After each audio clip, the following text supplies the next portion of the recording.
حضرت امام علی علیہ السلام کی خدمت میں ایک شخص حاضر ہوا اور ہاتھ جوڑ کے عرض کرنے لگا، یا علی، آخری زمانے کے لوگ کیسے ہوں گے؟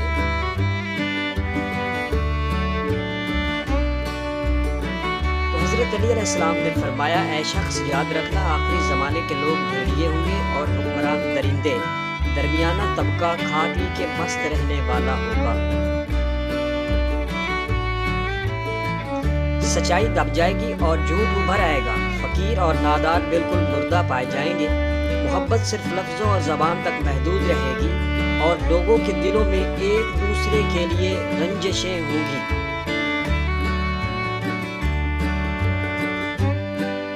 وہ منہ پہ تو تعریف کریں گے اور دل میں ایک دوسرے کے لیے نفرت رکھیں گے، پاک دامنی نرالی سمجھی جائے گی، شریف لوگوں کو بے وقوف سمجھا جائے گا، کم ظرف اور دھوکے باز کو عقل مند اور دوست رکھا جائے گا۔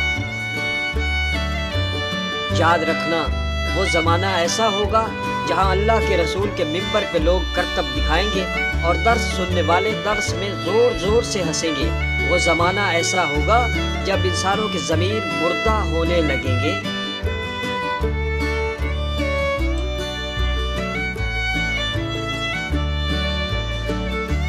انسانوں کے نزدیک سوائے دولت اور خواہشات کے اور کچھ واضح نہ ہوگا۔ ہر انسان کی شخصیت کو دولت کے ترازو میں تولیں گے۔ اس دور کے انسانوں کے نزدیک کردار کی خوشبو سوائے مذاق کے کچھ نہیں ہوگا۔ یوں انسان اپنے ہاتھوں سے اپنی روح کو کمزور کرنے لگیں گے۔ ان کی غذا سے لے کر آب و ہوا تک ہر چیز میں ملاوٹ ہو